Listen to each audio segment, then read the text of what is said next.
दामन वक्त में भी गुंजाइश वक्त। अच्छा, तीसरे गोल की तरफ बढ़ता हूँ और हम दुआ की तरफ बढ़ते हैं। पहला गोल कौन सा था?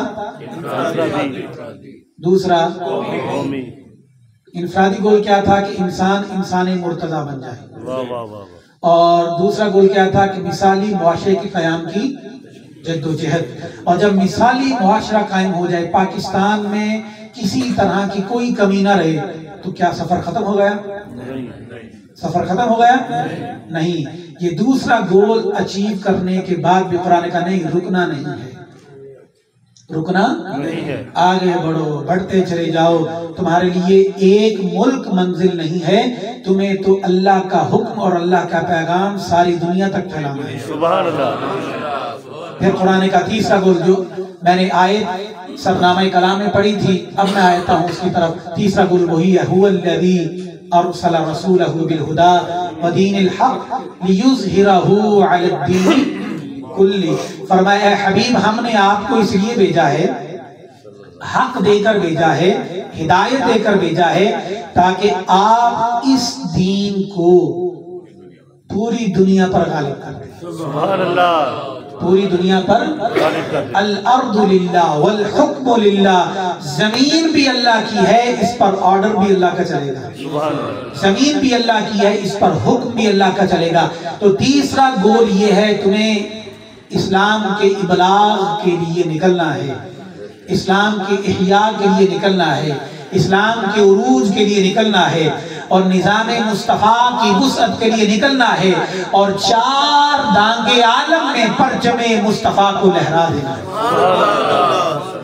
हर तख्त इस्लामी तख्त के ज़ेरे नगी आ जाए, हर ताकत इस्लामी ताकत के सामने सरनगू हो जाए, झुक जाए, और कोई ताकत ना रहे, ताकत सिर्फ दीन मुस्तफ़ा की।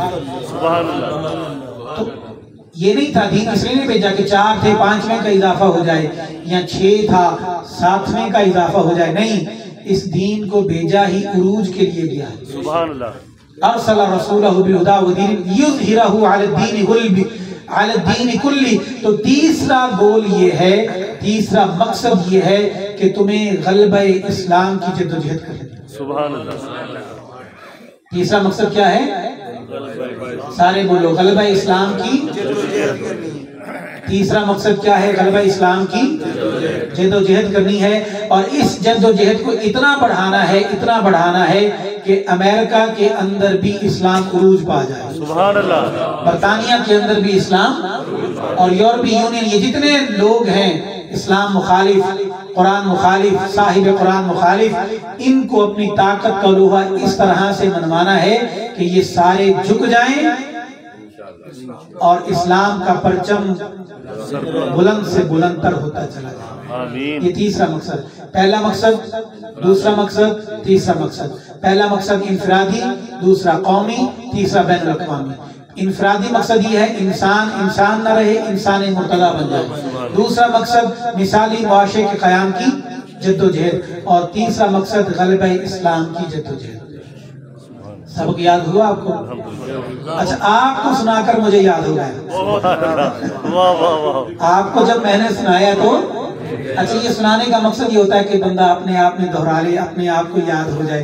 तो कुछ आपको याद हो गया और कुछ मुझे याद हो गया।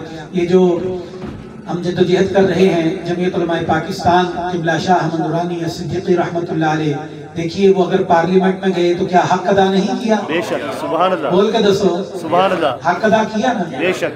और ये लड़ाई कभी खत्म नहीं होती, करबला कभी खत्म नहीं होती। देखिए, जुल्म रहता है जमाना जो भी हो, लालच रहती है जमाना, इक़्तिदार की हवस की रहती है जमाना। तो लालच चलती आ रही है, हवस चलता आ रहा है, जुल्म चलता आ रहा है। इसलिए हक के अलमबरदारों को चाहिए कि वो भी अपना परचम उठाए हुए रखें।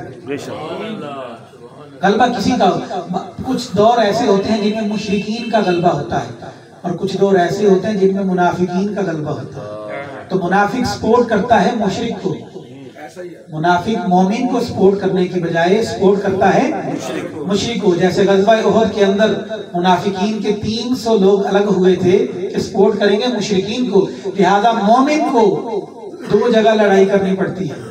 مومن کو 2 جگہ لڑائی کرنی پڑتی ہے. پہلی لڑائی اس کی مشرکین کے ساتھ ہوتی ہے اور دوسری لڑائی منافقین کے ساتھ ہوتی ہے. وہ کلمہ تو پڑھتے ہیں لیکن کلمے کا حق ادا کلمہ پڑھ کر بھی وہ مشرکین کا ساتھ دیتے ہیں. لہذا پاکستان کے اندر بھی تو 2 طرح کی لڑائیاں ہیں. ایک وہ جو لبرل انتہا پسندی ہے ان سے لڑائی ہے، اور دوسری طرف وہ جو لبرل انتہا پسندی کو جو لادینیت کو پروان چڑھانے کے لیے منافقین اپنا حصہ لے کر ان کا ساتھ دیتے ہیں. ہماری لڑائی ان کے ساتھ ہے. مومن کا ساتھ دیتا ہے، منافق مومن کا ساتھ اور مشرک بھی مومن کا ساتھ نہیں دیتا. لیکن مومنوں کے اندر جو معاملہ ہے وہ ایک دوسرے کو سپورٹ کرنے میں پیچھے پیچھے رہتے ہیں. مشرک آگے بڑھ کے سپورٹ کرتا ہے، منافق آگے بڑھ کے سپورٹ کرتا ہے، لیکن مومن دیکھتا ہے کیا کروں، اٹھوں نہ اٹھوں، چلوں نہ چلوں. نہیں، قرآن نے کہا مذبذبین بین ذالک لا الہ الا ولا الہ الا. قرآن نے کہا ایسے نہیں بننا، نہ ادھر ہو نہ ادھر ہو. اگر ایک رتی بھی وزن ہے تو کس طرف ڈالو. ایک رتی وزن بھی ہے تو کس طرف ڈالنا چاہیے. جس طرف ڈال سکتے ہو یا ڈالنا چاہیے وہاں ڈالنا چاہیے. یہ گونگا بن کے رہنا یہ اچھا نہیں ہے. بولو، حق کی خاطر بولو. کوئی تمہارے رزق کو دور نہیں کر سکتا اور کوئی موت کو قریب نہیں کر سکتا. تو پھر گونگے بن کر زندگی نہیں گزارنی بلکہ حق کے لیے بولنے کی کوشش کرنی ہے. جو صحیح بیان ہوا اللہ ہم سب کو اس پر عمل کرنے کی توفیق عطا فرمائے. وآخر دعوانا الحمدللہ رب العالمین.